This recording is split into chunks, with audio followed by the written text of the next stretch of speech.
Super PC del 2007, in questo caso dotato di lettore UltraPlex 40 Max della Plex Store, lettore slot-in della Pioneer e masterizzatore DVD della Pioneer frontale. Andiamo a vedere dentro. Dentro ci sono 3 hard disk IDE parallelata,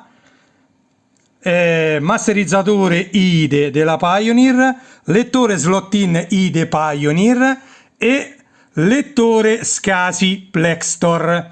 Ok, come schede aggiuntive, questa è la parte CPU. Come schede aggiuntive abbiamo la scheda video, una scheda ProMice Ultra ATA 100 e un'ottima scheda SCSI per controllare il lettore Plex Store UltraPlex 40. Ed ecco un super PC del 2007.